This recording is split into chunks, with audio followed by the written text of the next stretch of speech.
Right now, Queenstown may be relying on the same lake that could turn against it.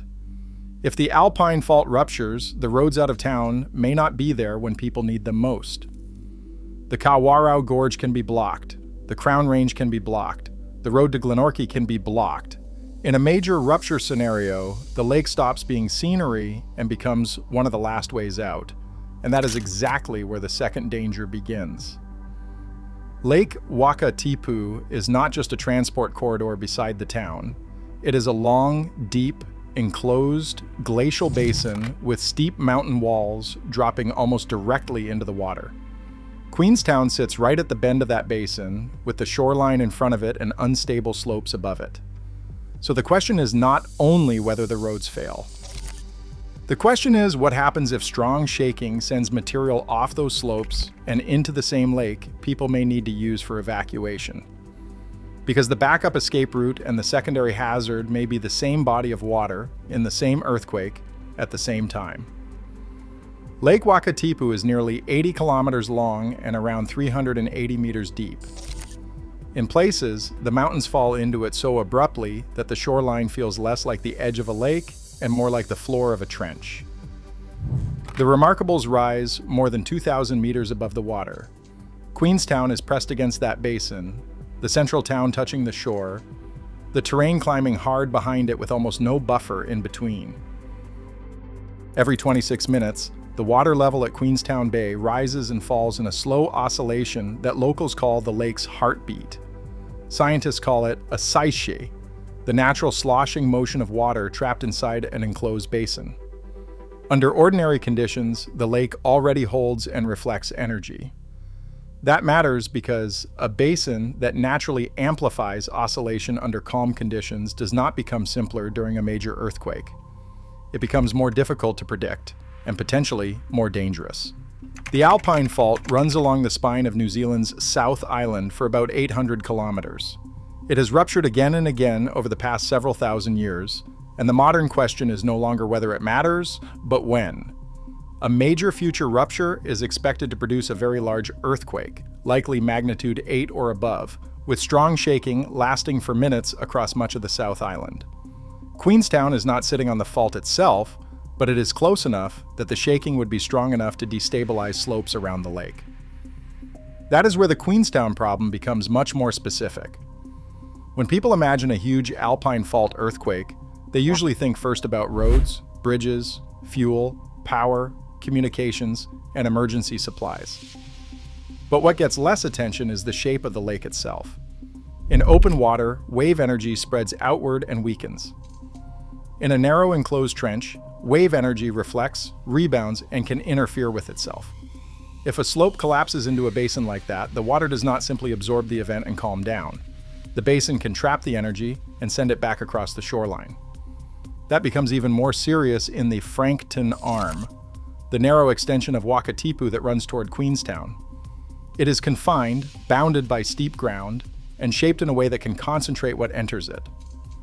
So the central question is not just whether the lake can generate dangerous waves. It is whether the period when the lake becomes most useful as an evacuation corridor could also be the period when it becomes most dangerous to use. Scientists were drawn to Wakatipu because another alpine lake had already shown what a large earthquake can leave behind on a lake floor. At Lake Tekapo, NIWA surveys found huge portions of the basin covered in landslide deposits. Sediment cores showed disturbed layers at matching depths across widely separated parts of the lake, the exact pattern expected if multiple slopes had failed at the same time during a single major seismic event. And when those deposits were modeled for hazard, the result was not subtle. The inferred slope failures were capable of producing waves several meters high around the shoreline, with very limited warning time for the settlement at the southern end of the lake. That changed the next question. Once scientists had evidence that one South Island alpine lake had already recorded major earthquake-triggered slope failures in its sediments, the obvious follow-up was the bigger, deeper, steeper lake with a real city built on its edge. That is why NIWA went to Wakatipu. In 2019, a team led by marine geologist Joshua Mountjoy mapped the lake floor with multi-beam sonar and collected sediment records from the basin. The point was to find out whether Wakatipu had also preserved evidence of large past slope failures, the kind that could have displaced water violently during major earthquakes. The Tekapo work became a public hazard story. The shoreline implications were modeled. The community got something usable. But for Wakatipu, the equivalent public hazard product has not really appeared in a form that answers the question people actually need answered. If a major Alpine Fault rupture sends material off the slopes and into the lake, how large could the waves be? How quickly could they arrive at Queenstown? And would that hazard window overlap with the moment when the lake is supposed to serve as an evacuation route? That unresolved overlap is the story, because the planning record already contains both halves of it. The AF8 response framework acknowledges that road access to and from Queenstown could be cut, making evacuation by lake a contingency.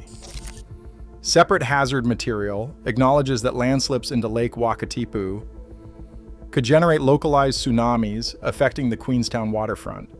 Both ideas exist in planning. What has not been clearly resolved in one public-facing document is what happens when both are true at once. If every major road out of Queenstown is blocked, the lake stops being scenery and becomes infrastructure. But if the same earthquake that blocks the roads also destabilizes the slopes above the lake, then the water is no longer just a route. It becomes part of the hazard itself. The landscape that concentrates visitors in Queenstown is the same landscape that concentrates risk. The mountains make the place spectacular. They also make it steep, narrow, and unstable under strong shaking. The lake makes the town iconic. It may also become the only path out if the roads fail. And because the basin is enclosed, the water can hold and redirect wave energy instead of simply letting it dissipate away. When the Christchurch earthquake struck in 2011, it triggered a massive ice collapse at Tasman Glacier that generated meter-scale waves in Tasman Lake.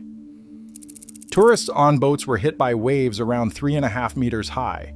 That came from an earthquake much smaller and much less regionally consequential than a major Alpine Fault rupture.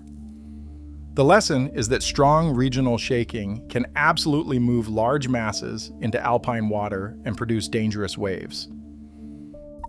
The deeper lesson may already be sitting in Wakatipu's own sediments. The lake floor was surveyed, the record was collected. The basin has already been asked the right scientific question. But the public still does not have a clear and widely accessible answer to the operational question.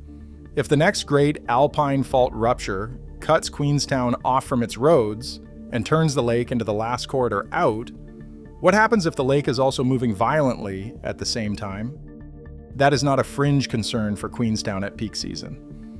At peak season, more than 100,000 people can be in Queenstown. In a large regional isolation event, the number of stranded people across the wider region climbs much higher. Once a place that size starts depending on water transport as a contingency, uncertainty about wave hazard is no longer an academic gap. It becomes a planning gap. The fault is still there. The lake is still there. The slopes are still above it. And the unresolved point where evacuation planning meets lake tsunami hazard planning is still sitting in between them. That is the story now. If this story is worth telling, subscribe. We cover more of these every week.